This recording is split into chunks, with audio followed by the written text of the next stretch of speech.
Hello, everyone. Thank you for joining us for the second 2022 Brain Matters webinar series, Managing Cognitive Impairment, What Helps? My name is Dina Boone, a public educator with the Alzheimer Society Southwest Partners. I will be the MC and moderator for today's webinar. Susan Oster, and another public educator with the Society, and Hannah McAbey, one of our amazing volunteers, will be helping with the technical side of things and managing the chat box. They will also be supporting the Q&A session at the end of the presentation.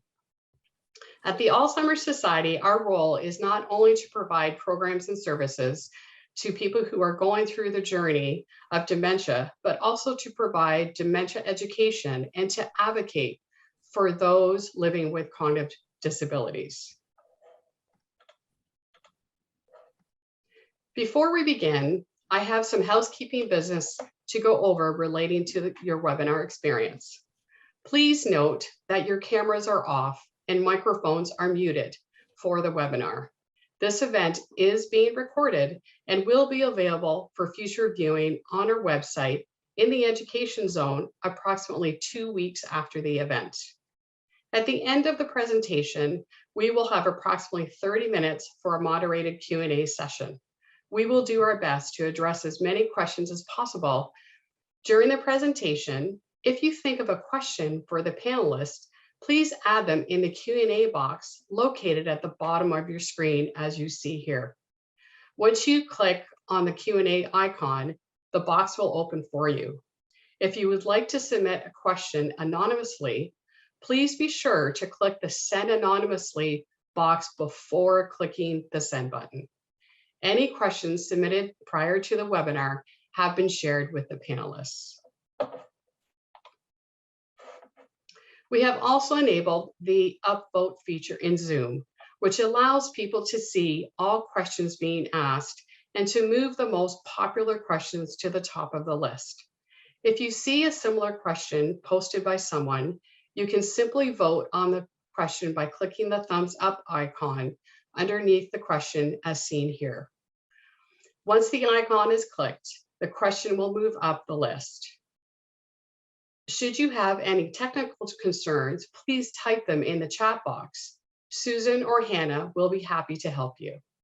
To see the chat box, move your mouse around and you should see the Zoom controls appear on your screen. Once visible, just click on the chat icon and it will open. You can submit your comments in the chat box and they will only be seen by the panelists, which includes myself, Susan, Hannah, and all guest speakers. Since everyone's situation is unique, the information being provided in this presentation is for educational purposes only, and not specific advice for your situation. Should you have specific questions about your situation, please contact your family physician for advice. We now have the pleasure of welcoming our first guest speaker, Dr. Borey. Dr. Borey is the medical director for the Aging Brain and Memory Clinic, an investigator with the Cognitive Clinical Research Group, and past president of the Consortium for Canadian Centers for Clinical Cognitive Research. Since 1995, the Cognitive Clinical Research Group has been a leading Canadian research site conducting randomized controlled trials of new potential treatments for subjective cognitive decline, mild cognitive impairment, and Alzheimer's disease. Please welcome Dr. Borey.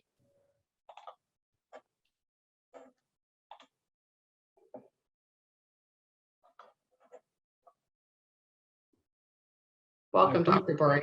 Greetings. You want to advance the slides? Oh, sorry. So these are my disclosures, research funding through the agencies listed there, CHR and NIH for some of our observational studies. I've been involved with clinical trials over many years with the various pharma sponsors listed there, and also done consulting, educating family physicians about management of dementia. These are of learn injectors. I will talk about the lifetime risk factors for dementia and how to modify them. Dr. Pasternak will talk about the existing symptomatic medications and disease-modifying treatments and development. Dr. John Baptist will give an overview of Health Canada's processes for approval of new drugs and comment on the Ontario Drug Benefit Approval and inclusion of new drugs, the processes for those. And Maggie Perquin will share some very personal learnings and insights from her lived experience in caring for a partner with cognitive impairment, which progressed over a number of years.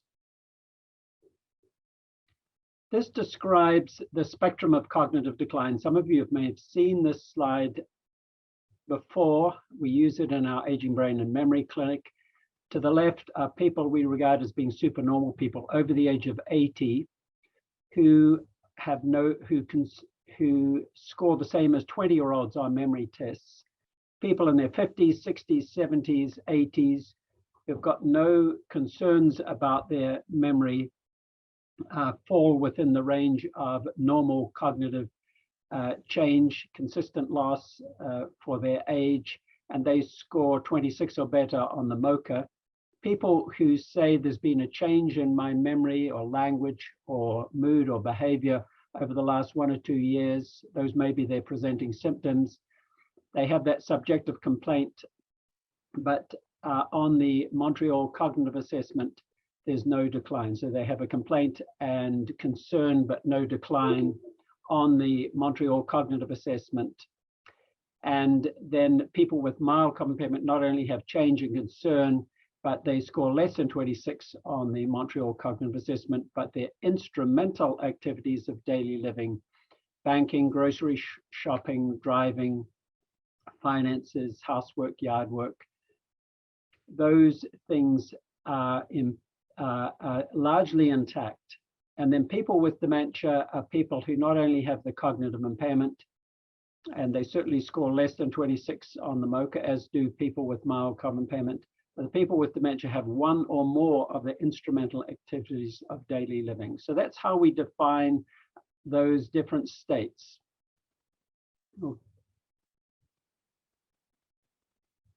Dementia, then, if we look dementia as a functional state, we then want to probe beneath that umbrella of dementia and find out what is the underlying cause, what is actually changing in the brain to cause that cognitive impairment. And Alzheimer's disease is the most common cause, followed by vascular causes. By vascular, we mean TIAs or small strokes or larger strokes. Lewy body disease is another condition which can actually occur by itself or can occur in people with Parkinson's disease or occur in people with Alzheimer's disease presenting with visual hallucinations and fluctuations in levels of consciousness and Parkinsonism. And then frontotemporal dementia can present with language problems or behavioral problems. And then there are some other rarer forms of dementia listed to the right. This paper, which was updated in 2020, shows 12 different modifiable risk factors during the life course. And you can see early in life, education is important, hearing loss, traumatic brain injury, hypertension, alcohol, use disorder, obesity, smoking, depression, social isolation, physical inactivity, air pollution, diabetes. These are the reversible or potentially modifiable risk factors. And that accounts for about 40% of people that have cognitive impairment progressing to dementia. For the other 60%, the risk as yet undefined. So strategies to reduce the risk and try and manage cognitive impairment are listed here. So with exercise, beginning with walking, starting with 10 to 30 minutes a day, building up to maybe 60 minutes a day, 3 times a week would be a good strategy. It's the most common exercise people do, but there are number of different types of exercise. It's important it's something that people is able to do and that they are able to enjoy it. A Mediterranean diet, DASH diet, heart health diet, brain health food guide are all strategies for improving a person's overall diet. All of these diets are similar and have a similar goal. Restorative sleep is important, and paying attention to sleep hygiene, shifting fluid intake to the mornings or into the middle of the day and avoiding them at night. Mental stimulation, intellectually stimulating activities. Many of you will have started doing Wordle or the other Canadian equivalents, and even some even more complex tests. That's a recent mentally stimulating activity that is available. Socialization is something that we have seen has been severely compromised during the pandemic. With the removal of restrictions, hopefully this is improving. People will be able to get out to community centers, engage again with book clubs in person, to be able to volunteer. Education, lifelong, is important. Managing stress, avoiding brain injuries, and wearing helmets in any activity that might cause the risk of injury. Falls is important there in older people. A bang on the head is a very bad thing to do as you get older. Dental hygiene is important, particularly in people with cognitive impairment or dementia, where there's often a loss of interest in dental hygiene, and this increases a person's risk for aspiration pneumonia because of the organisms, bacteria that are not being cleared from the oral cavity. Air pollution and reducing exposure is one that we need to pay more attention to. Alcohol reduction, 1 drink a day, and even if someone does have cognitive impairment, we recommend cessation of alcohol, switching to non-alcohol beer, non-alcohol wine. There's some very good products now that taste just like the alcoholized beverage. There are a number of strategies there to reduce the stroke vascular risk factors, to be able to detect these conditions, treat them, manage them, and monitor them. And then recognizing kidney impairment and managing it, taking non-drug and drug approaches to depression, and then addressing hearing impairment. Some of these strategies have been combined, and in this observational study using the Mediterranean diet and exercise was done in New York City over a number of years.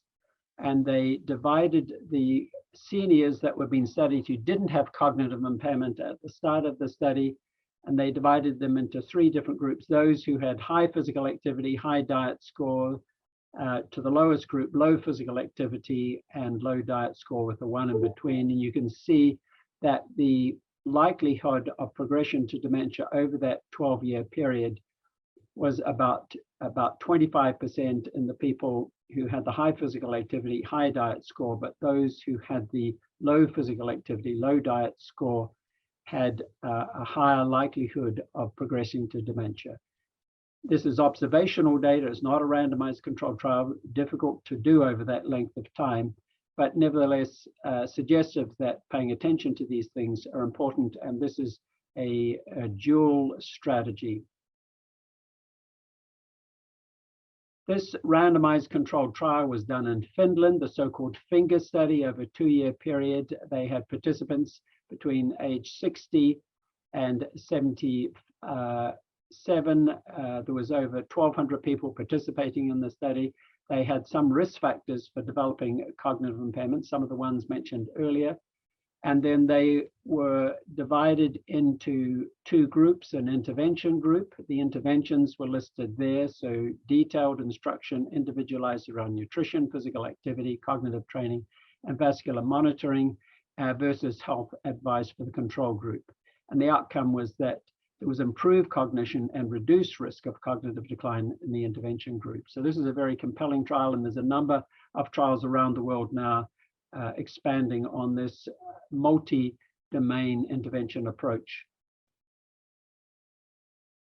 So thank you. That ends my portion. I want to just thank all of the participants and their study partners who have continued to participate in our observational studies and our disease modifying studies at Parkwood with our partners, Dr. Pasternak, Dr. Wells, Dr. Elizabeth Finger, participating and leading these various research initiatives. Thank you.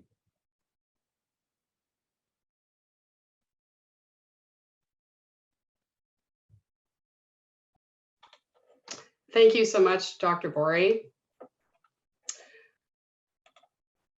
Our next guest speaker is Dr. Stephen Pasternak. Dr. Pasternak is a cognitive neurologist at the Cognitive Neurology and Alzheimer's Disease Research Center of Parkwood Institute and a scientist at the Robarts Research Institute at Western University. Please welcome Dr. Pasternak. Yes, hello, thank you. So I've been asked today to talk a little bit about current treatments and drug development in Alzheimer's disease. Just as a matter of declaration, so Lewy Bio LLP, it's an American company, is funding some research in my laboratory. And I have patients in clinical trials from many different companies, but don't receive funding directly from them. So what are the brain changes in people with Alzheimer's disease?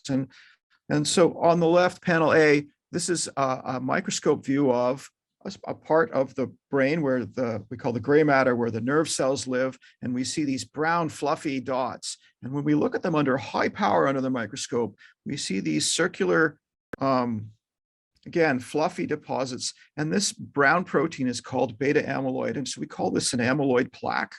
And if we look even under higher power, we see these in panel C, we see these dark blacks, unusual deposits, and these are called neurofibrillary tangles. And these are the two of the leading changes that occur in the brains of people with Alzheimer's disease. And so this has led to what we call the amyloid hypothesis. So again, so this small protein called beta amyloid accumulates in the brain, and it's directly toxic itself. It poisons cells, but it also triggers a whole bunch of downstream effects. It blocks communication between the cells. It causes inflammation, damages blood vessels, impairs energy use in the cells. And it also triggers the deposition of other proteins called like tau, which cause these neurofibrillary tangles I show you. And these probably tau is one of the major drivers of neurodegeneration. And so these are two things that a lot of research is focused on, but I have to be careful because not everyone believes all of these things. And lots of other ideas are being looked at in Alzheimer's disease. Okay, so I told you, those are what we see under the microscope. So what do we have right now in terms of drugs that are approved in Canada? Actually, none of our approved drugs attack the underlying condition. And so what we have here is two classes of drugs. One is called the cholinesterase inhibitors, and the other one is called an NMDA agonist. So cholinesterase inhibitors raise the amount of certain chemicals in the brain that nerve cells use to communicate. So you've probably heard of donepezil or Aricept, galantamine or Reminil or rivastigmine or Exelon. And then memantine is an NMDA antagonist, and I'm not actually going to say anything more about that. So what do these drugs do? So I've taken this is a figure out of one of the pivotal clinical trials testing a drug called galantamine. And so on the left, on the left axis is cognitive scores of people who are in the trial. They use something called an 8S-Cog. It's a 70-point scale, and these so negative or going up on the scale is good, and going down on the scale is bad. And then across the bottom of the graph is time. And so what we see is the yellow people, the yellow line is these are people who got the placebo. So they got a treatment that was not the actual drug. And actually, very early in the trial, the actual placebo patients got a little bit better, but eventually everyone just sort of falls away over a year. Now, the patients who got galantamine, their cognition, their cognitive testing got a little bit better. And they were able to hold this improvement over about the course of a year, and they drift down. So on the one hand, this is, great in that we have a treatment that helps, but we have, what's wrong with this? Well, this is a very small improvement. So it's not a life-changing improvement, but it's helpful. And this drug also has not changed the long-term course of the disease, and people will still gradually fall over time. So it's good that we have something, but these are not the answers. This is not what patients come to see me for, or that people are hoping for in my office. So where do new drugs come from? So it's a long, painful development spanning usually 2 decades. So we start off with what we call preclinical testing, and this is usually work on animals or work on cells. Can we improve a mouse's memory? Can we improve how cells survive in a dish? And if this looks like an idea might be viable, it goes into what's called phase 1 testing, and this is usually in small numbers of young, healthy adults, 10s or maybe less than 100, and it's about testing the safety and testing the dosing. How much can we give? What's safe? What's not safe? What are the problems we need to know about? So drugs that survive phase 1, and again, not all drugs survive phase 1. If we discover that something that makes a mouse's memory better, but causes severe rash in a human, well, obviously that drug can't move forward. So drugs that pass through phase 1 go to phase 2, and this is the first testing in people with a disease. It's usually at least 50 patients. Sometimes the range can be in the hundreds. Now, usually these trials are too small to actually prove that a drug works. But this is again the first step in an approval process to show that at least potentially the drug is useful. These are, like I said, they're not big trials, but they're pretty darn expensive in many millions of dollars. And drugs which survive phase 2 go to what's called a phase 3 trial. And this involves actually getting proof that the drug works, proving to other doctors, proving to the licensing authorities and the government that a drug actually helps. And this can require thousands of patients followed over years. And usually it needs at least 2 trials. And these are incredibly expensive. And when I say that, I mean hundreds of millions of dollars.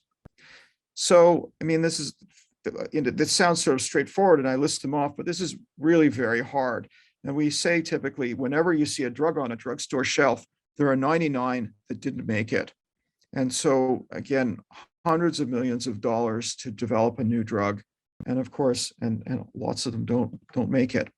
So what's in the pipeline? And actually, this is a very complicated figure. I apologize for this a little bit, but there's at least 3 groups of drugs in the pipeline, and I just want to give you a flavor of what's happening. So there's the sort of orangey colored section. These are symptom-reducing drugs. So in other words, they don't necessarily change the course of the disease, but if you have hallucinations, they're better, or maybe they help thinking a little bit, or maybe a lot. Now we also have this other group called disease-modifying biologics, and these are focused on the amyloid and the tau that I show you about, trying to remove them. And then the purple section is similarly disease-modifying drugs that are small molecules working through many different mechanisms. And we hope that the disease-modifying drugs actually change the course of the disease. And now, so we've got the outer ring is phase 1, so ideas that are being tested in humans. Phase 2, which is actually our biggest section, which are we're testing drugs in small numbers of people with the disease. And phase 3, these are the drugs that are actually going up for approval. So we've got probably 130, actually this slide is slightly out of date. There's probably about 150 agents in clinical trials. And so there's lots of ideas in the pipeline. And 24 drugs are actually being tested to see if they help. So on the one hand, this is great. We've got a lot of things in the pipeline. Now, many of these are not going to succeed, but this is also a plug for clinical trials, because without clinical trials, we don't move forward. And I'm actually going to add that often individuals in clinical trials usually do better than people outside of clinical trials. They get more attention and more care than individuals not in clinical trials. And that's just sort of the nature of the beast.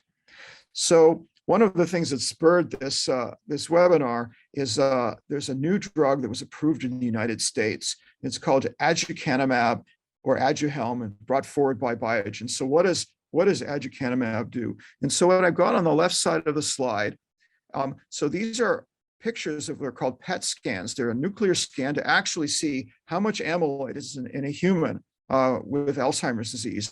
And so the top line is the top two are baseline patients. And so where you see red, that's a lot of amyloid. And after a year of placebo, the individuals still have a lot of amyloid. But patients on it who get this drug, aducanumab, have less amyloid in their brains. And as you go up on the dose of aducanumab over a year's time, we actually see that the amount of amyloid is reduced. And the little graph I've got next to it is a cognitive test called the CDR, the Clinical Dementia Rating Scale. The patients that got a placebo got worse by 2 points on their CDR, whereas as you got more aducanumab over a year, how much you changed got less. And so what this drug looks like is first off, it's reducing amyloid in the brain. And there's a hint that actually cognitive testing is better. And so this is phase 1 data. It's very rare to see beautiful phase 1 data like this. And so this drug has now been tested in thousands of patients in 2 large phase 3 trials, and it was approved under special American FDA rules that allow preliminary approval based on biomarkers. So on the one hand, sounds great. But what are the problems? And one of the problems is that although the phase 1 data looked fabulous, the actual phase 3 trials don't look as good. And so they did 2 large trials. One of them showed only a small benefit and only in the mildest group of individuals. And one trial didn't show any clinical benefit at all, meaning they gave the drug to these people and they didn't see their memories any better. All of them had side effects which are potentially scary, swelling or little bits of bleeding in the brain. So these trials require a lot of MRIs for safety monitoring. Now, the original cost for aducanumab was $60,000 a year, not counting the MRIs and the doctor's visits. No, there's actually a special discount now because no one was buying it. It's now $30,000 a year, so that the cost is staggering. And so I guess what this means is, with the data that we have so far, so we do see amyloid removal, and actually they just published this stuff over the weekend, and they also see improvement in tau. So the biomarker story looks like these drugs, it's very exciting. And the people of the Alzheimer's Society that work with me know that I'm really not usually happy or impressed with many things. So it's very exciting that we've got a drug that looks so promising, but we didn't see cognitive benefit. And the cognitive benefit was only in the very small group of mild patients. So this is not a treatment for the vast majority of people that would come through. So they didn't convince a lot of doctors that it helped, and it might be dangerous. And the cost to our system is going to be huge. We have to think about this, not just because of aducanumab, but because of other drugs coming down the pipeline. Now, the American FDA approved this drug based on improvements in biomarkers, and Biogen had to promise to do a better study or a larger study to prove that it actually helps.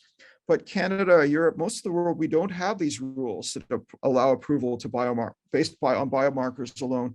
So this drug is not likely to be approved in Canada or Europe, or at least not in the near term.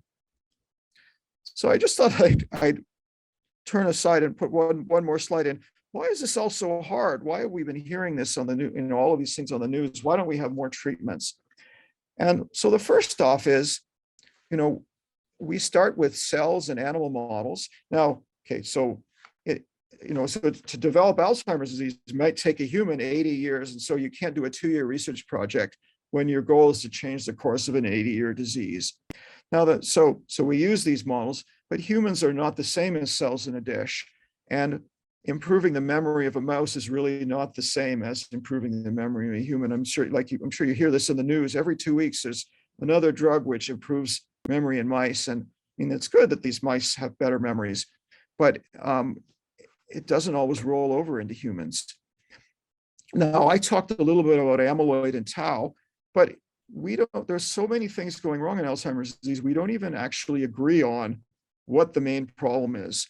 Maybe inflammation is way more important. It may be, vascular problems are way more important. So, I mean, it's important to keep an open mind and look at many things, but we may end up requiring combination of drugs to actually get a treatment.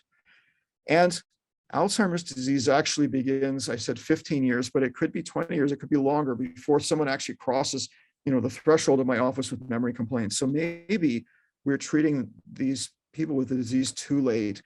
And what we really need is an accurate, inexpensive blood test that would help to allow us to prove the diagnosis of someone in clinical trials and to do clinical trials of people before they actually get symptoms. So I've said a number of positive things, and then I've said a lot of scary things, but really it feels like we're actually on the cusp of having some of these trials work. There's a host of new drugs in the pipeline, and some of these actually look like they have a really good chance of working. And we've got a new generation of blood tests coming that might actually allow us to diagnose Alzheimer's disease early. And some of the upcoming drugs actually do really have promising data. Donanemab, lecanemab, and gantenerumab really do look like they lower amyloid and actually lower tau in humans. So hopefully we'll have actual treatment options in the next few years. And I'm just going to close with that. Thank you, Dr. Pasternak. Okay. Just want to make sure that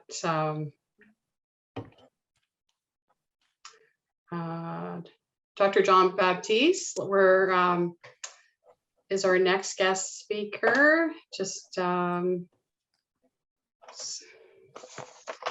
So Dr. Ava John Baptiste is an associate professor in the departments of epidemiology and biostatistics, anesthesia, and perioperative medicine, and the Schulich Interfaculty Program in Public Health. Dr. John Baptiste uses the methods of symptomatic review, evidence synthesis, cost analysis, economic evaluation, decision modeling, and the linkage and analysis of administrative and clinical databases to inform health policy decisions. Welcome, Dr. John Baptiste. Thank you very much, Dina. It's a great pleasure to join the panel. I'm going to talk today about Canadian drug approval processes and provide an overview. And I also would like to discuss a little the drug aducanumab and illustrate cost effectiveness analysis with that drug.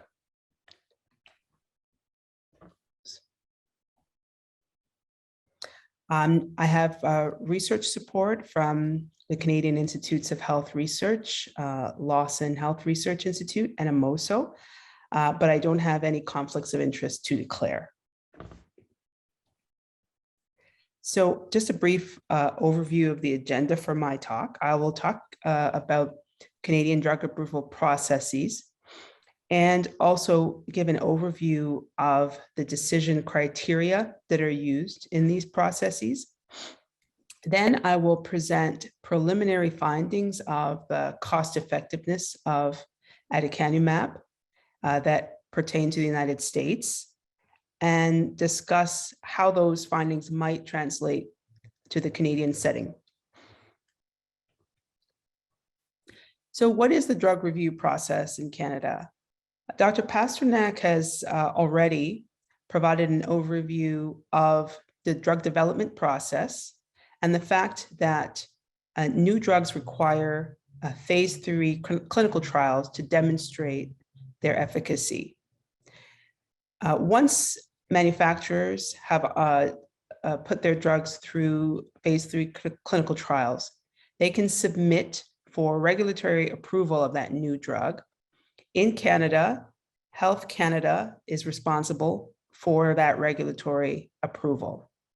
Health Canada reviews the submission and determines whether or not the drugs comply with the food and drug regulations.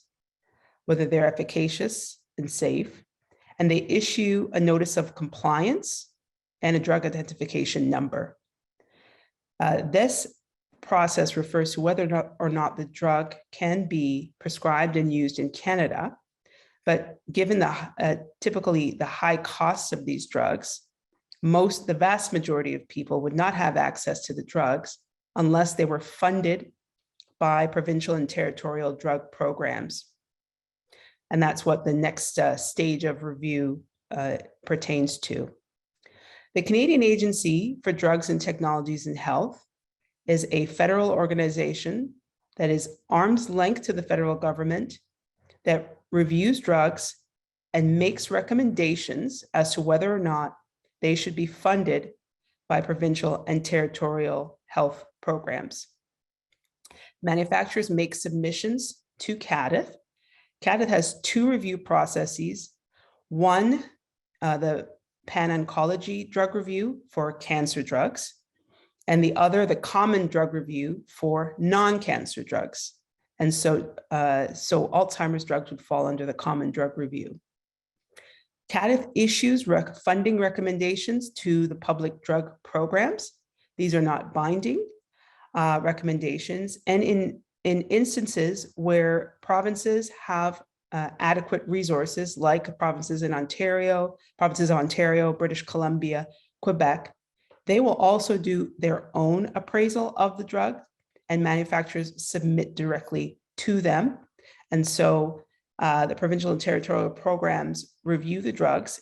For example, in Ontario, the Committee to Evaluate Drugs makes a decision about whether or not the drug will be listed and covered under the Ontario Drug Benefit Program. As many of you may be aware, the Ontario Drug Benefit Program, for the most part, provides funding to for drugs for individuals 65 and older. The Canadian Agency for Drugs and Technologies in Health does involve patients in their decision-making process. The way they involve them is through the Patient and Community Advisory Committee, or PCAC. It's comprised of 12 individuals with lived experience of the Canadian healthcare system who are familiar with issues of healthcare in Canada. The nominees are approved by the CADTH president and CEO. The committee also includes observers from Health Canada, INES in Quebec, and other CADTH expert committees. A chair presides over the committee meetings and represents the committee in CADTH deliberations and as well in CADTH engagements. The committee strives for unanimity, but alternatively makes decisions based on a majority vote. And so in this way, the patient and community in perspective is incorporated into decision-making about whether or not to recommend that drugs be funded under public programs in Canada. I present here the decision determinants that are outlined by the Ontario Health Technology Advisory Committee, or OTAC. I've included these decision determinants because OTAC has a public document that describes in detail how these criteria are considered in their decision-making processes. But these criteria are a good representation of the criteria that are considered at CADTH and in the Committee to Evaluate Drugs and in other provincial and territorial bodies. They consider effectiveness. How well is the drug expected to work in actual practice? They consider safety. What are the adverse events and how likely are they to occur? They consider the burden of illness. What is the prevalence of the disease? What are the current challenges associated with treatment? And what is the need? What are the therapeutic needs? New drugs are also considered through the lens of societal values. Are the drugs consistent with societal values and ethical values? And they also consider value for money using an economic evaluation to estimate based on the cost implications associated with the drug. What are the benefits in terms of life years gained or quality adjusted life years? And I'll talk more about that in the next slide. The other decision determinants are organizational feasibility. What are the implications for the Canadian health systems? And as well, economic feasibility via budget impact, considering the demand for the drug, the number of individuals who would need the drug. Is there enough money in the provincial and territorial budgets to pay for the drug and make it available through public programs? So economic evaluation is one of several considerations. It is by no means the only decision determinant, but it is an important one. It is the comparative analysis of alternative courses of action in terms of both their costs and consequences. Economic evaluation gives us a sense of value for money in that we understand for any given level of investment, for the given level of investment required for the drug, what are the benefits in terms of life years gained or quality adjusted life years gained. And I'll illustrate this with a preliminary economic evaluation of aducanumab that was prepared relevant to the US context, but I think still informative for us potentially. This paper was published recently by Whittington and colleagues, and it's a cost effectiveness analysis and value-based pricing estimate of aducanumab for patients with early Alzheimer's disease. As I mentioned, it's US-based. It's model-based in that they bring together existing information from the trials, the relevant clinical trials, as well as what's known about the disease course of early Alzheimer's disease. And they estimate and forecast using a mathematical model based on that best available evidence. This particular analysis incorporated two different types of economic evaluations. One, a cost effectiveness analysis where outcomes were expressed in expected value of life years gained, and a cost utility analysis in which outcomes were expressed in quality adjusted life years.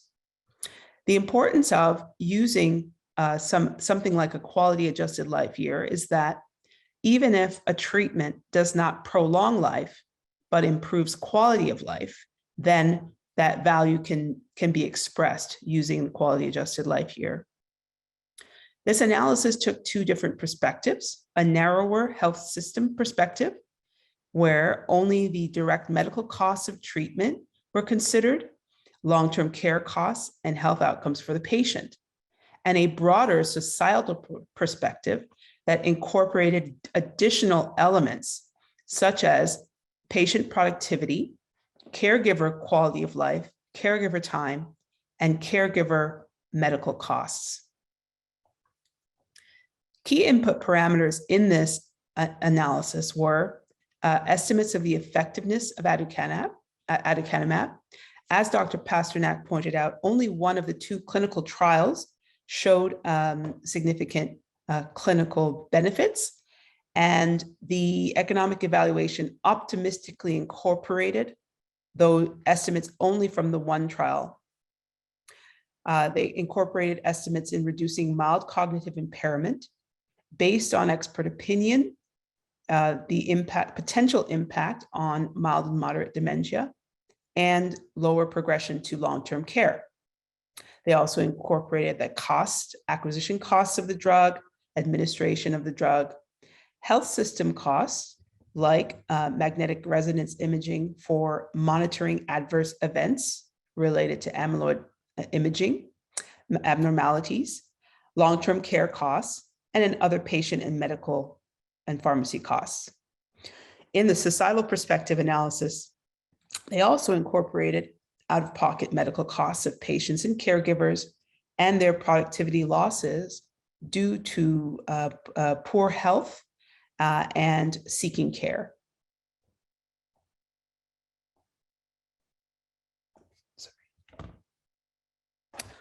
On the left, I've highlighted the key results of the economic evaluation. From the healthcare system perspective, aducanumab was associated with more than $1 million per expected life year gained and 1.3 million per quality adjusted life year gained. From the societal perspective, that's the perspective that also incorporated impacts on patient and caregiver time and their out-of-pocket costs. The estimates were 938,000 per life year gained and 1.27 million per quality gained. I'll try to put those numbers in perspective. Although in Canada, as I mentioned, there are many determinants of decision-making about funding of drugs, but in general, it's accepted that 150,000 per quality adjusted life year gained is considered good value for money. Anything above 150,000, like $1 million per quality, would not be generally be considered good value for money. And the implications are that by allocating resources to a treatment with an extremely high cost effectiveness ratio like aducanumab, the concern might be taking funds away from other therapies that have better value for money. For example, on the right, in 2000, CADITH report estimated that donepezil treatment for Alzheimer's was cost saving, saving $882 per patient over 5 years. And while in Canada, we don't require that treatments be cost saving, we do expect, in general, a favorable cost effectiveness ratio on the order of 150,000. The analysis on the bottom right here, they did an estimate of how low would the acquisition cost of aducanumab need to be in order for the cost effectiveness ratio to become more attractive. As Dr. Pasternak mentioned initially, aducanumab was expected to cost $60,000, or was initially listed at roughly $60,000 US per year. And the price needed to meet these cost effectiveness thresholds was estimated, or attractive cost effectiveness threshold was estimated at approximately 8,000 or lower, representing a very deep discount from that initial 60,000 per year price. And it's important to note that high quality economic evaluation of the therapies and approaches that Dr. Bori and Dr. Pasternak outlined that are non-drug related, blood pressure control, pre-diabetic screening, exercise, even income supports to allow people to have healthier diets. There are fewer of these types of studies, and often, perhaps because of the drug regulatory process, the spotlight in terms of economic evaluation has been shed more on drug therapies than on other options that may well be comparable over the long term in preventing Alzheimer's disease or reducing its impact. So I did present to you a US-based study. The question then becomes, well, what would likely be the cost effectiveness of aducanumab in Canada? As Dr. Pasternak mentioned, it isn't very likely that aducanumab would be approved by Health Canada. However, there are still some important things to consider in comparison to the United States context. Drug acquisition costs in Canada tend to be comparable to the United States or lower. In general, the Patented Medicine Prices Review Board sets prices in Canada, keeping in mind affordability to Canadians. And so typically prices are roughly 30% lower in Canada.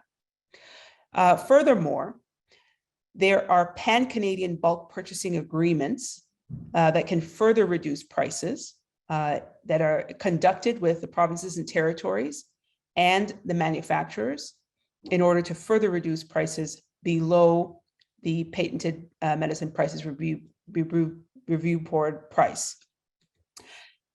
In terms of economic feasibility, as I mentioned, that is an important consideration for public drug programs.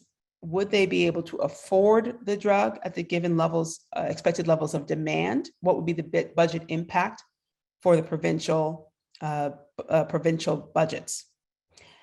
And relative to the United States, unfortunately in Canada, our access to health services required for aducanumab therapy is lower. For example, we have less access to medical magnetic resonance imaging that would be required to monitor for adverse events. And typically in Canada, Alzheimer's treatment is focused or relies a lot on primary care, and aducanumab therapy would require more specialist care, something that we also have less access to in Canada relative to the United States. So I'd like to thank you, thank my fellow panelists, and thank the Alzheimer's Society for inviting me, and thank you for joining. And I do have a recommendation if you'd like to learn more. In a week, or in 2 weeks, sorry, CADTH is going to hold an information session. And so you can go to the CADTH website and register and learn more about CADTH firsthand. And as well, I have here a link to the Ontario Ministry of Health, Drugs and Devices webpage, where they go into more depth on the drug review and approval process relevant to Ontario. Thank you very much.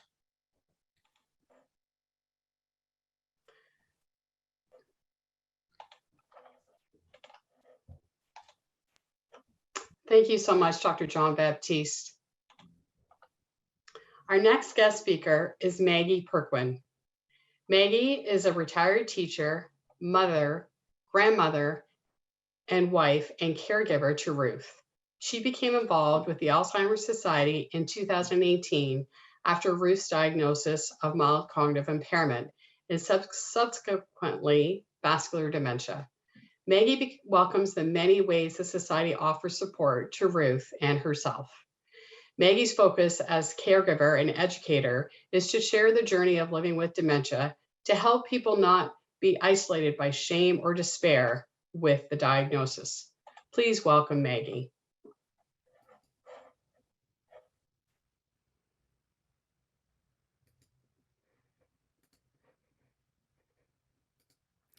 Thank you. It's good to be here.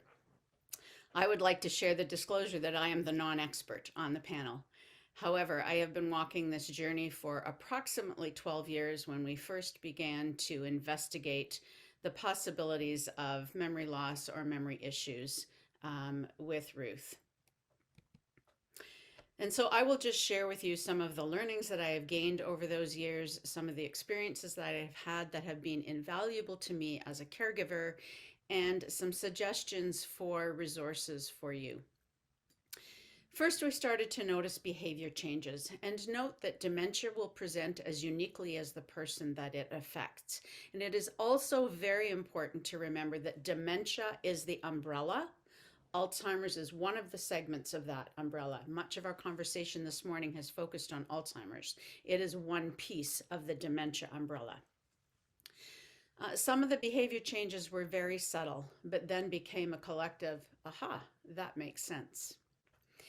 Some were more obvious and began to create more significant impact, leaving the stove on, leaving the car door open, losing your way in the middle of preparing a meal and a recipe. Certain familiar tasks became more difficult to complete independently over time. And for us, the over time has been a process of now about 7 years. And so things like preparing to have friends in for dinner can't be accomplished anymore. It's too complicated.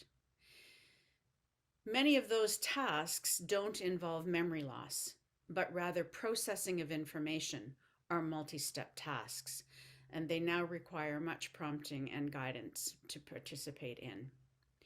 And the person who you're noticing these changes in may begin to withdraw from your relationship in the normal way and play a different role.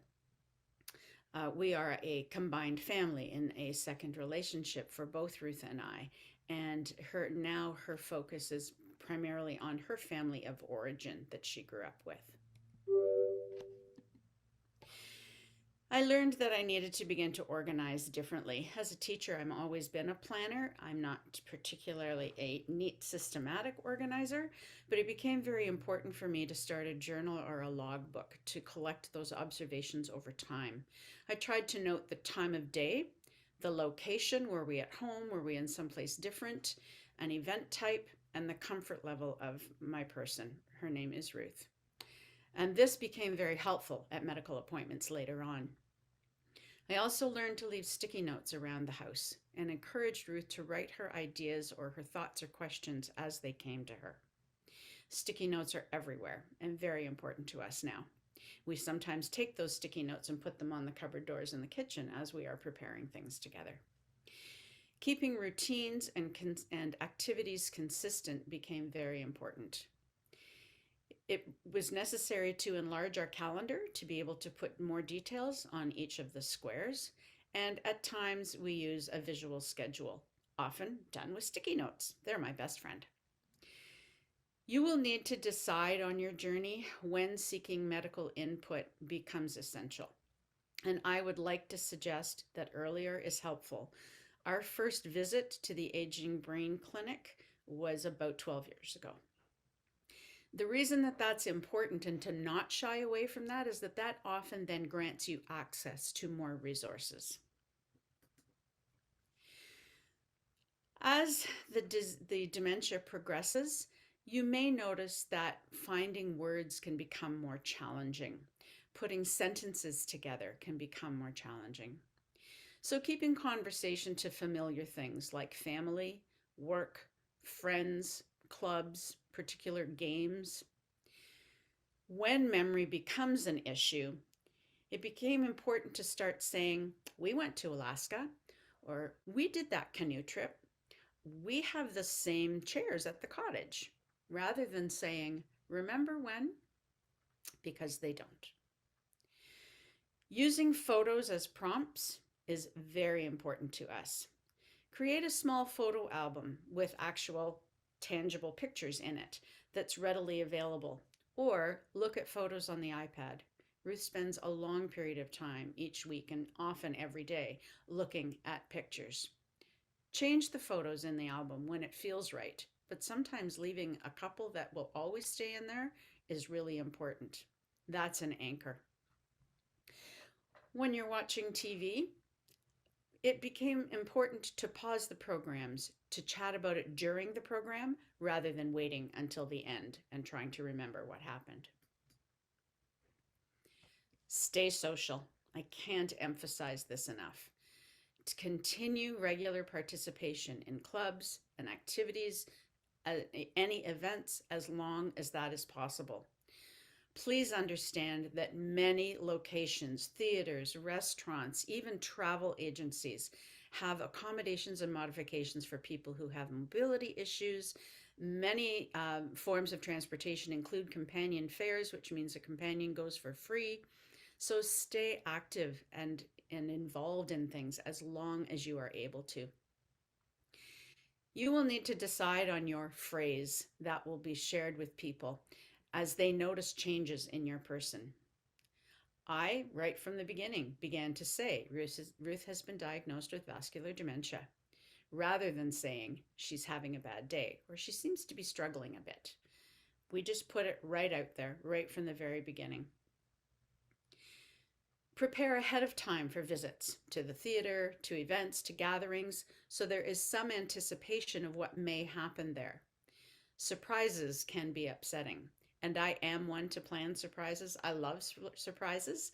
I don't do that anymore. We now put it out there as to what's happening. And then you can review the activity while you're returning home. Have friends in for dinner in your home where they can see your person in their familiar setting, where things are comfortable, where they feel safe, where they feel secure, as changes in their cognitive abilities are becoming more obvious. As a caregiver, it is really important to name your emotions. You will feel everything, even ones you don't want to admit. You will feel them. And so it is important to name those. This dementia inhabits your person. It changes your person. It takes them away from you as the disease progresses. And so it's important to name those so that you can say that you are feeling angry rather than you are frustrated with the person. The most important one is to not let shame sneak in there.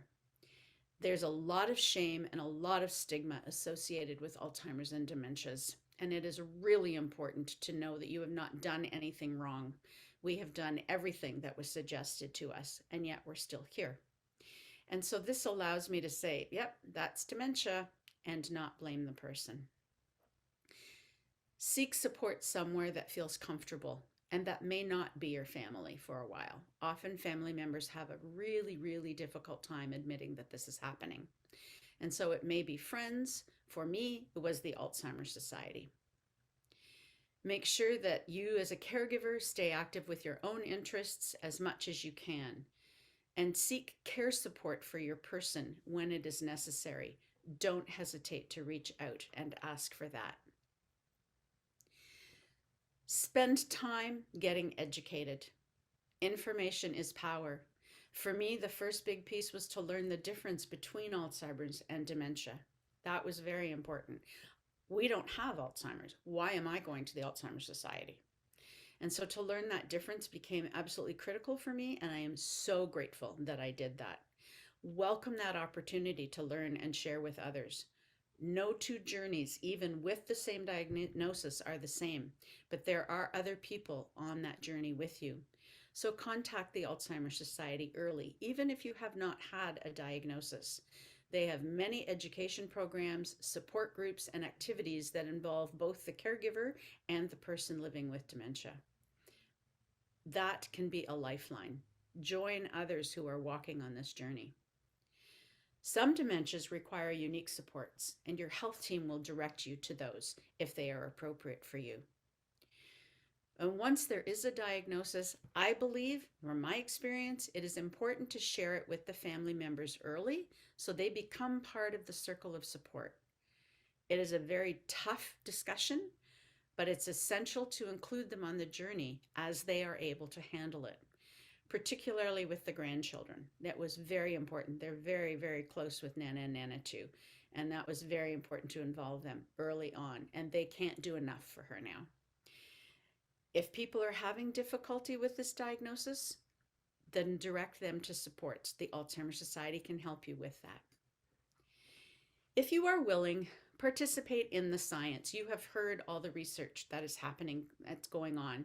If you are able to take this journey, which is not necessarily a nice one at certain times, and allow the good of your journey to benefit somebody in the future, go for it.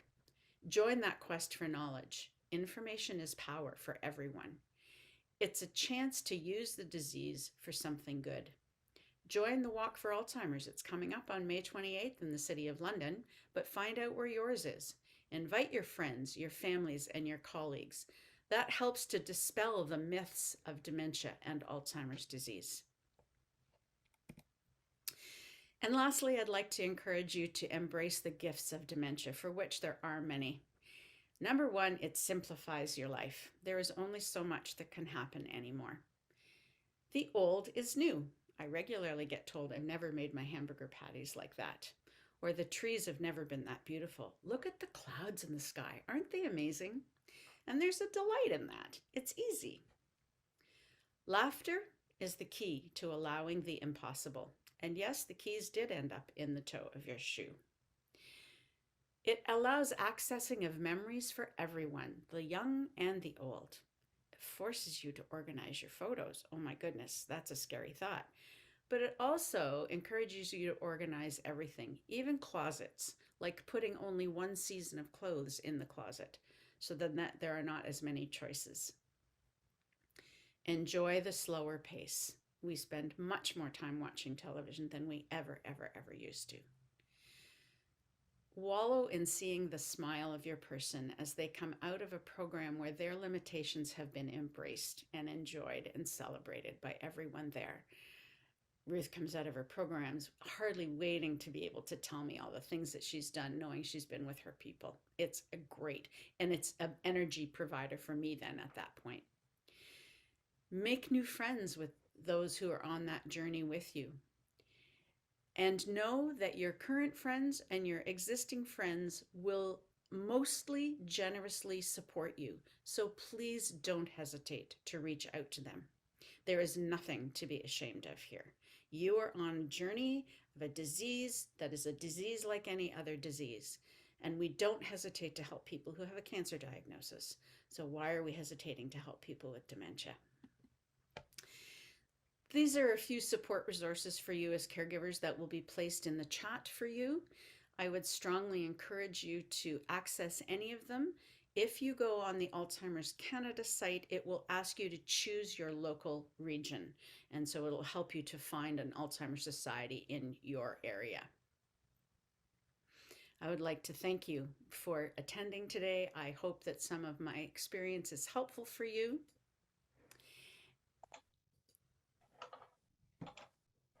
And we will move back into Dina. Thank you so much, Maggie, for the wonderful presentations from everyone. Okay.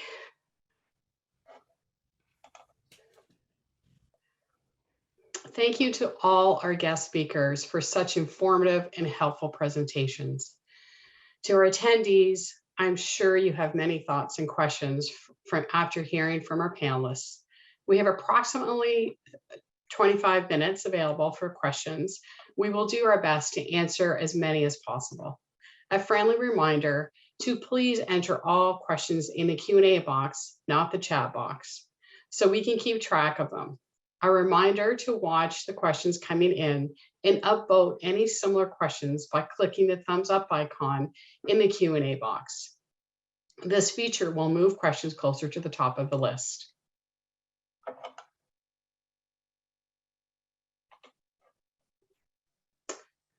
Okay.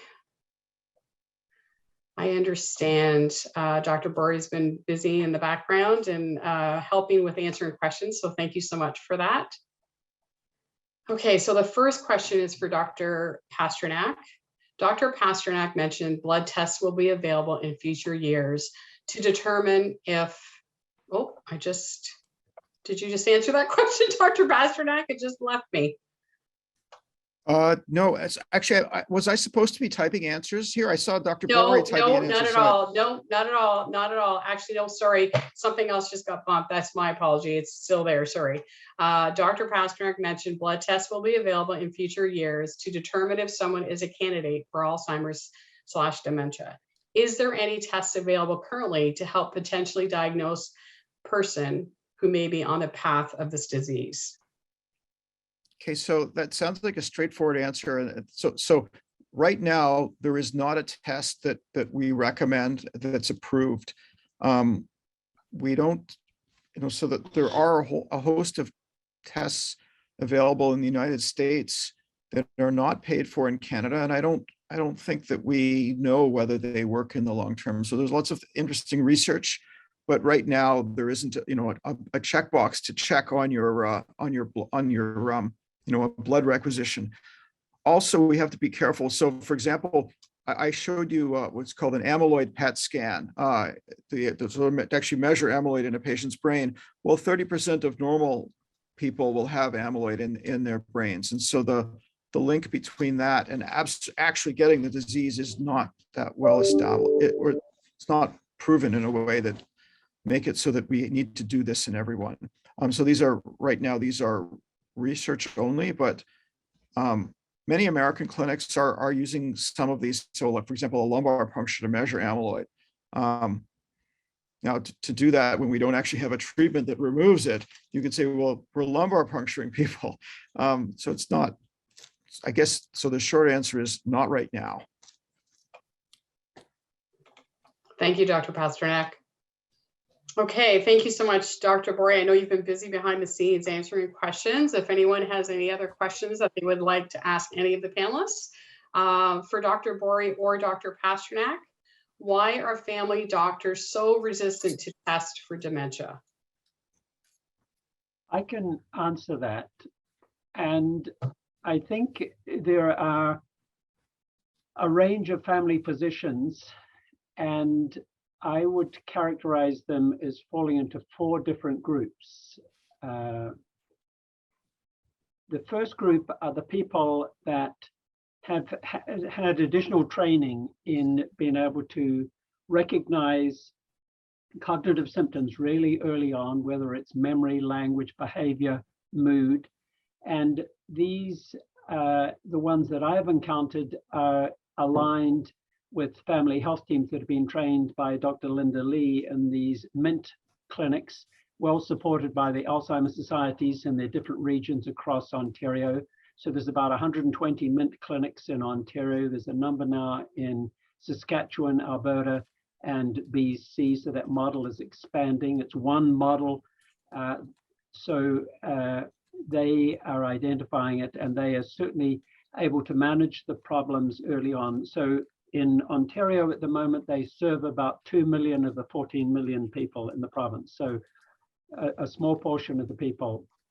There are some other family health teams which have established their own memory clinics, which have a somewhat different model across in different centers across the country.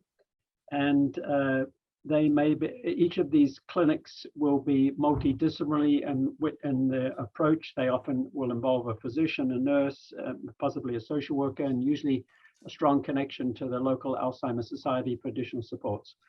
There's another group of physicians who are referring people to our outpatient clinics. I'll just go back to the MINT clinics and that type of model. Many of those people will manage those people in their clinics and only refer them about 10% of their people because they're more complicated and may require specialist opinion and assessment. So the next group are the people who are often practicing alone, but not in a MINT memory clinic model. And they will have done some assessments, have been quite diligent about doing the Montreal Cognitive Assessment or the mini-mental state, and may then refer those patients for specialist assessment. There is another group of physicians who will refer people to us and just say, please see memory impairment, won't have done any memory testing and won't have done any neuroimaging. They won't have ordered a CT scan of the brain or an MRI scan, which is part of the standard workup for people with early cognitive symptoms as recommended by the Canadian Consensus Conference, published in 2019. And if you need that, Susan or Dina can get that reference to you for the guidelines of how to and they're very readable guidelines, so that's something people could be looking at. A fourth group of physicians are ones that we don't have contact with, but we do hear from family members, and I don't know how big that pool is. These are people who push back and say, don't worry, this person is aging, it's not anything to worry about, and yet the family can see that things are getting gradually worse. And I feel for those families, and but I don't know the number of physicians, but I do hear from families who say that this is a problem. The next group of physicians are ones that are in training. These are ones that hopefully will be coming out and know what to do, but these are the family physicians that some of you may have encountered in our clinics that work alongside us. We have about 75 of them coming through every year where they will attend in the Aging Brain and Memory Clinic. Some of them may go to the cognitive neurology clinics on occasion, but these are young family physicians that are coming out, and other physicians as well into other disciplines who know how to do a cognitive assessment and know how to do a MOCA. So they've been trained to do that. But why that small group, I hope it's a small group of physicians, won't refer, but I think and we sometimes get referrals from, this wasn't my idea, the referral, but the patient's daughter or son insisted they want a referral. And I think you've got to push on the system. If you're not getting what you want, you need to push and get what you want and ask for it because you deserve it. And if you look at those guidelines that Dina or Susan can make available, you can see what should actually be happening. But it's unacceptable. Can I just add? So the family doctors, they're overworked, and they're all, there's a large group of family doctors who are, again, they're completely overbooked and they're overworked. And so assessing cognition is something that takes time, and it's just something that's harder for them to do and like, for example, to do a MoCA on everyone would be probably impossible. And so it is hard for them to do that. And I'm also going to add that most of my memory patients don't complain of memory problems. And so when you see someone and they say everything is fine, actually, many of my patients with Alzheimer's disease actually for short conversations sound completely normal. And it's only when you actually test their memory do you find problems. And when someone says, "Oh, sure, my diet's great. I had a nice salad yesterday, and I had a nice piece of chicken and a baked potato." So if you take that at face value, the person's doing just fine. But what you really need is someone to go and look in the fridge to make sure that that's happening. And so family doctors see people alone, and so they can be surprised that the results are not what they think they are. Thank you so much for both answers. I would like to add to that. It does take time. It takes time because if you really want to do it properly, you have to talk to the patient to get their perspective. You also need to talk to the family member who's made good observations, written them down, and it is time consuming. I absolutely agree with that. If, on the other hand, the family physician is attuned to that, because some family physicians do take the time to do it, they will book a session accordingly. It can't be something that you go into the clinic and say, "Oh, and by the way, my family member is having memory problems" at the end of an appointment. I don't think anyone would necessarily do that, but it does need to be booked as a proper appointment with the appropriate amount of time. And the advantage family physicians have is that they can break this down into a series of visits. It doesn't have to all be done in one visit. So you can do the initial history and then book a visit to do a MoCA test. And they can have someone come in for 20 minutes, half an hour, do a MoCA test. They can bill for that as a separate, in most settings, they can bill for that as a separate item. So it can be done, but I do take Dr. Pasternak's perspective. It does require time and patience and a particular approach. Thank you so much for both of your answers. The next question is, in 10 years of Alzheimer's and vascular dementia, how do we go about follow-up to have MRI to find out progression of cerebral amyloid angiopathy through the years? Do we get GP to ask for neurologist for follow-up referral? If it was for a follow-up referral, that would imply that that there had been an earlier assessment made by a neurologist, and that Dr. Pasternak can speak to that. I know if it's someone that I have seen, that is usually what we would ask the family physician to do, is if there is progression or concern about other new developments, that could be arranged to follow specifically the cerebral amyloid angiopathy. To follow that up, one can do further MRI scans, and there are specific sequences that have to be requested to actually be able to observe the changes that one sees with that particular pathology. But I'll let see what Dr. Pasternak has to say. So the MRI doesn't show how someone's thinking is. The MRI doesn't show how someone's doing at home. So, I mean, so there are definitely patients that we do follow-up MRIs. Again, it requires very special sequences to look for vascular amyloid and for actually, we can't actually image amyloid in the brain routinely to show that little evidence of bleeding. But I would just be careful about relying or being focused on imaging, because the real problems in someone's life aren't going to be shown on an MRI. You know, are they getting food? Are they cooking food? Or are they leaving the stove on? So those are all really important things. And the MRI isn't going to show us that. So I mean, I do sometimes follow-up scans if there's a particular concern, or if someone's progressing in a way that I don't expect. But follow-up MRIs don't necessarily answer the main questions that a person has, and doesn't help us manage a patient. In general, speaking in general, there are definitely cases where, you know, we do this. Thank you for both your answers. The next question is, how often should your dementia patient be seen by their neurologist?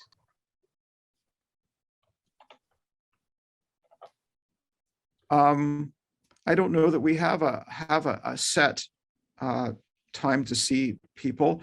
I mean, when I see someone for the first time, I usually like to follow them, you know, a couple of times in the first year, or if I've introduced a new treatment, then I'll usually try and follow them up to see if it's helping or making them worse.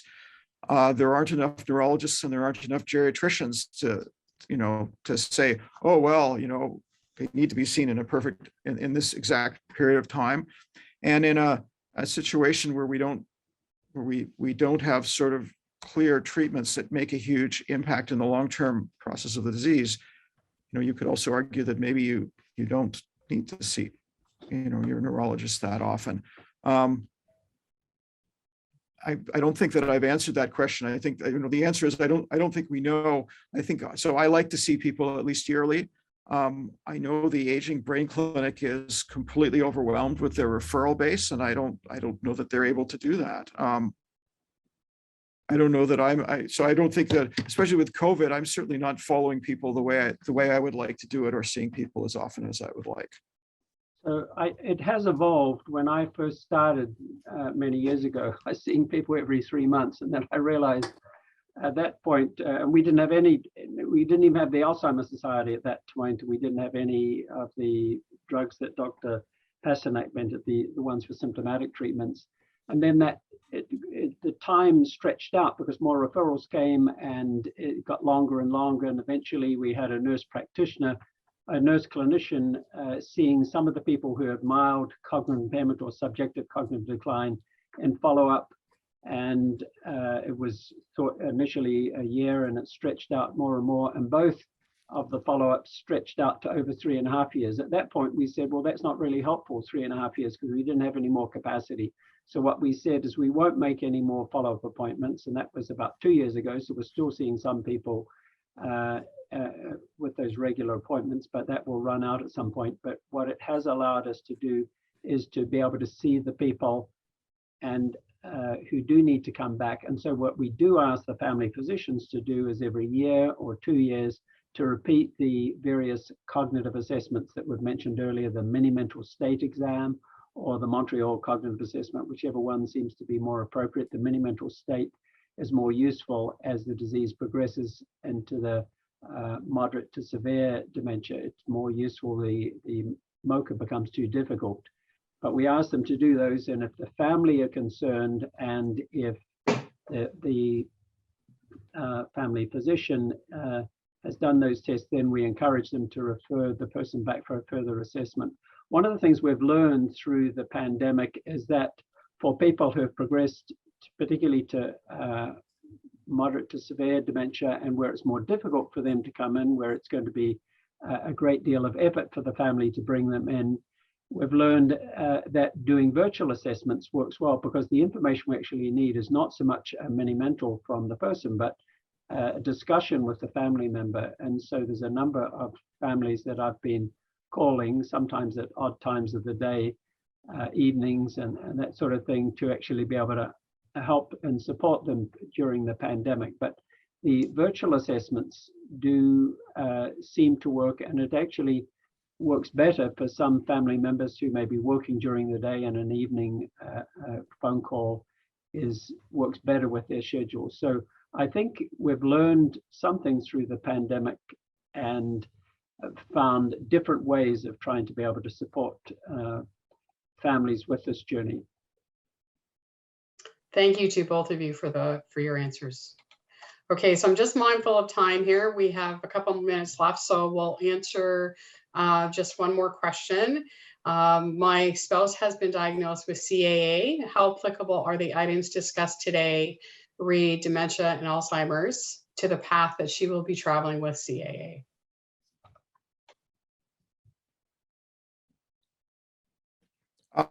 So there's a big overlap between CAA and vascular dementia and Alzheimer's disease.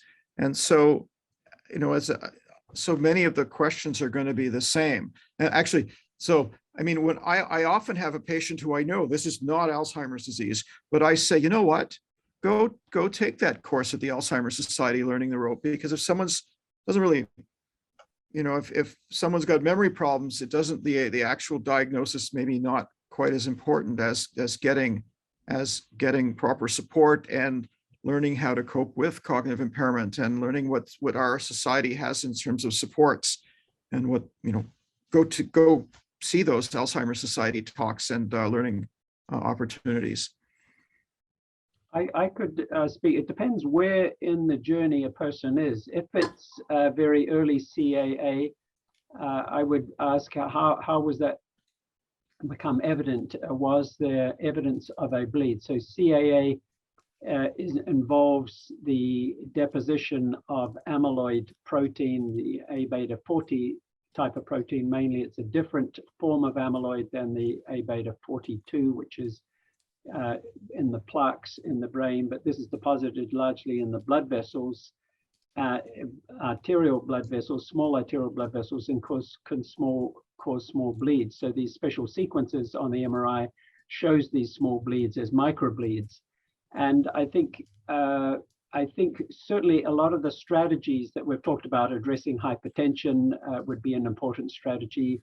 Addressing diabetes would be an important strategy. So exercise may be important. Avoiding bleeds, so anticoagulants like full anticoagulation would be something that would be contraindicated in a person with CAA. There's a bit of a debate around whether things like aspirin should be prescribed or not, or avoided, and Dr. Pasternak may give a perspective on that. So I think that there are things to pay attention to, and Dr. Pasternak's spoken more about some of the later phases where there may be other changes, where the Alzheimer's Society will be particularly helpful with the various resources and the various programming at the Alzheimer's Society, as well as the dementia services at McCormick Home may also be important as well. Social work support and understanding how to navigate that journey. Thank you so much. Sorry, go ahead.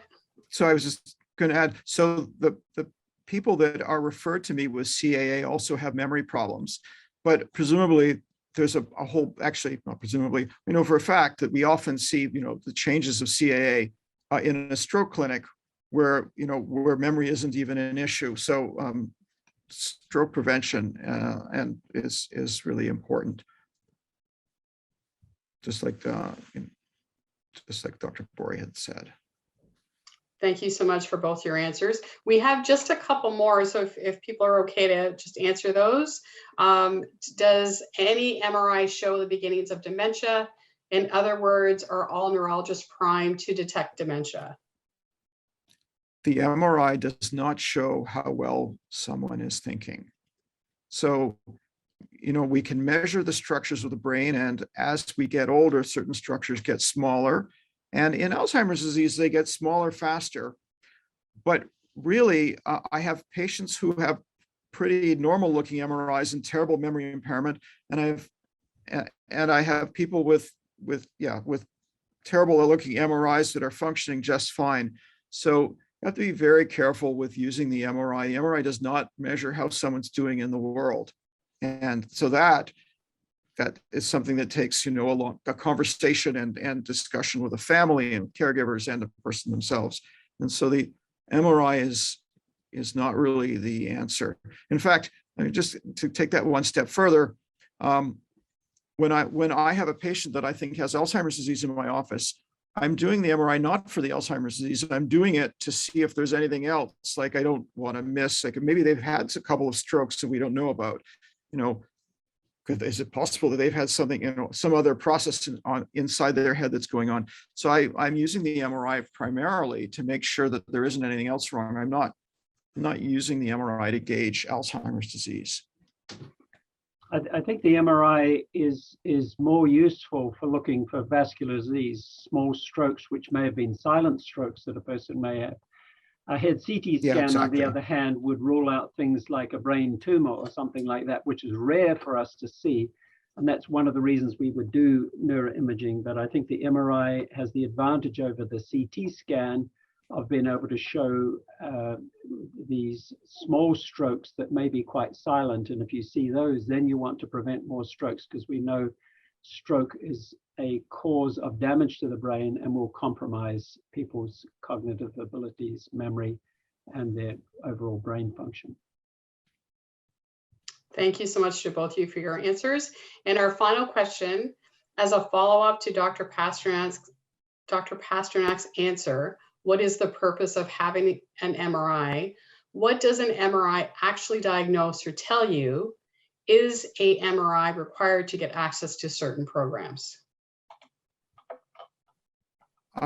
To my knowledge, an MRI is not required for access to a certain to programs.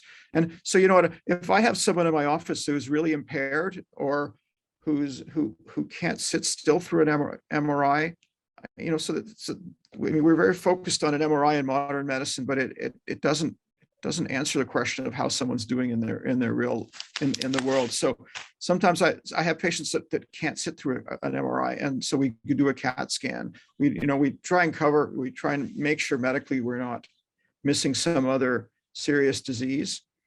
But an MRI really shouldn't be a barrier to, you know, for example, accessing McCormick Home or accessing a social worker or going to the Alzheimer's Society, things that are all really important. Thank you so much to everyone on our panel for answering those questions.